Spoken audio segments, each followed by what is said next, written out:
analyzed what a lightsaber would actually do to you if you were stabbed by it, so we know just how horrifying and interesting this would actually be. As I remember my days of trying not to blow up the beakers in the chemistry lab, lightsabers would be one heck of a way to go. A lightsaber is said to be an uncompromising beam of pure energy that can cut through pretty much anything with zero resistance, and is powered by a diatom power cell, or the equivalent of having a nuclear reactor quite literally in the palm of your hand. So when this extremely high energy blade of plasma pierces anything living, like a Mandalorian, Jedi, or dad trying to save his gothic son, it seems to just burn away whatever it touches, while at the same time instantly cauterizing the wound so we never see any blood, most of the time. But while true, this really wouldn't be the only thing that would happen to you. You see, in Star Wars, a majority of the lightsaber blades have been theorized to run about 15,000 to 30,000 degrees Celsius, which is about 3 to 6 times hotter than the surface of the sun. And if this superheated sun on a stick was to ever come into contact with your sweet body, it would cause your body to experience a truly bizarre physical reaction that, least to say, would not leave you lying it off in bed the next day or chasing young boys through the desert at night. This is because a lightsaber, as pointed out by one of my favorite science channels, despite sometimes having a pointed blade, does not cut like a traditional sword that is able to apply a large force over the small surface area of the blade. A lightsaber, on the other hand, is so very hot that it instantly melts, bubbles, and boils all of the skin, blood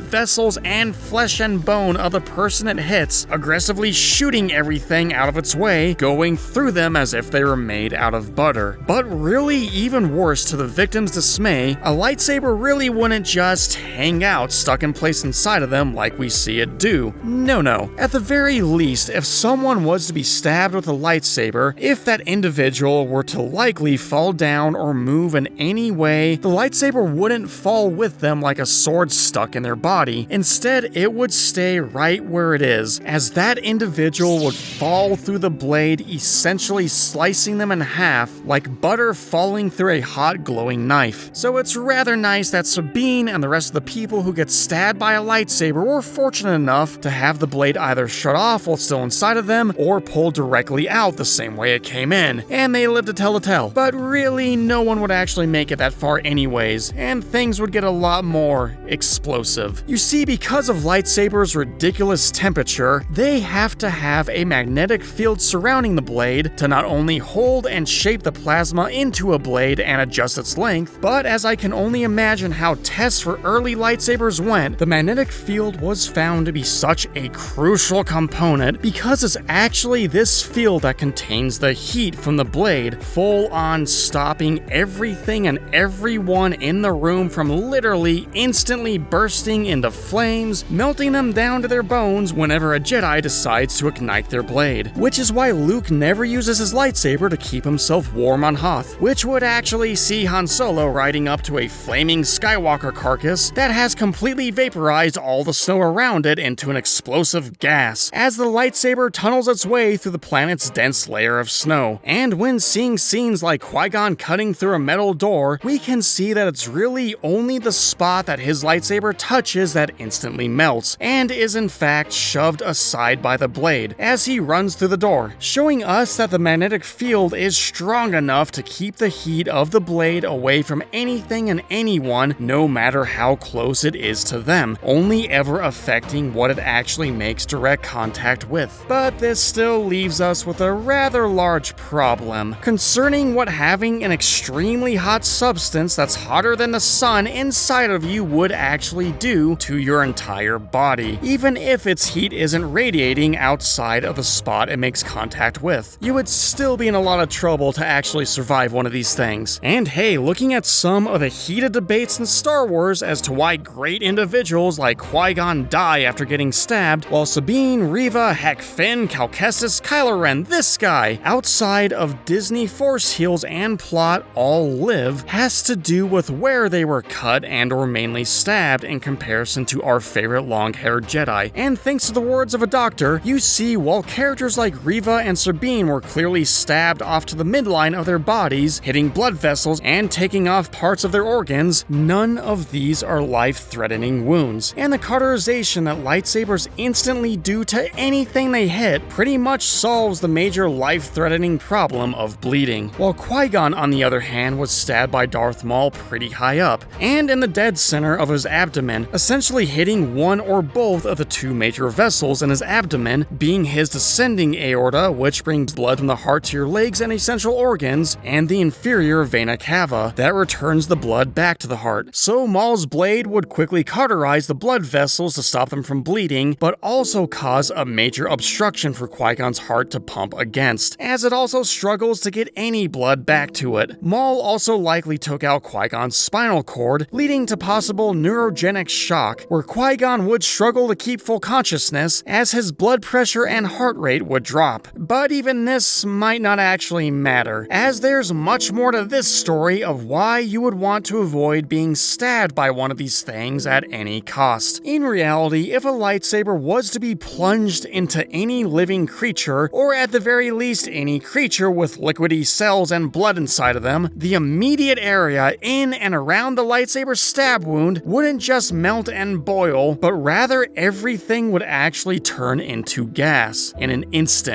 In other words, what would actually happen is a process called vaporization, which is whenever a liquid like your blood or watery components inside of your cells turn into a gas. And possibly more weird for a living being to experience, sublimation, which is when solid things like the person's flesh and bone also change states, this time going from a solid to a gas. While a lightsaber seems to be a more civilized and tame weapon to use in a fight, as it instantly cauterizes blood vessels and arteries, showing us that oftentimes the victim can walk away without spilling a drop of blood. Ho, these swords also have a much more brutal side to them. You see, when something is in a solid state, its atoms are tightly compressed together and take up much less volume than, say, if it was in a liquid state, where the atoms are much more spread out and take up a larger volume, with something being in a gaseous state taking up by far the largest volume of space out of the three. And it's this sudden change in state and volume that would see someone getting stabbed by a lightsaber as being a fairly deadly process every single time. Literally all of them. Essentially, when someone like Sabine, Qui-Gon, or Han Solo gets stabbed, they would actually experience all of the blood vessels, meat, bone, organs, whatever part of them that's struck, instantaneously vaporizing and sublimating into a gas. Normally, as liquid like water changes states from a liquid to a gas, this change occurs slowly over time. But for lightsabers, on the other hand, while this means that not only are the victims not getting their six-pack abs and kidney back, we should actually see a gas explosion occur every time someone gets stabbed or cut by one of these things. And rather than them inflating like a parade balloon, we should just see the gas expel out of the hole the lightsaber has dug inside of them, instantly shooting out the moment the blade makes contact, possibly making an even larger hole, and absolutely affecting the surrounding tissues and organs of that person's body that now have to withstand the force of the explosion. An explosion that would be moving at speeds of around 767 miles per hour. So maybe every victim would actually have a rather large hole blown out of them wherever they were stabbed, which, thanks to the lightsaber's magnetic field, isn't way more powerful of an explosion that would see them literally blowing up into a bunch of fried bits and pieces. Heck, even the many droids, tauntauns, and doors that we see lightsabers slice through should see puffs of small gas explosions occurring literally all the time, with their heads shooting away like small missiles. But if none of this was very interesting, then I saved an interesting fact for last. Lightsabers, who really rely on a powerful magnetic field to keep the plasma blade from flowing around like a hot liquid, would be deadly to just about anything or anyone, with one of the only characters whose bizarre anatomy could take blow after blow, even blocking a lightsaber, being none other than Wolverine, with us examining how his claws actually work in this anatomy video. So check it out, and I'll see you in the next one.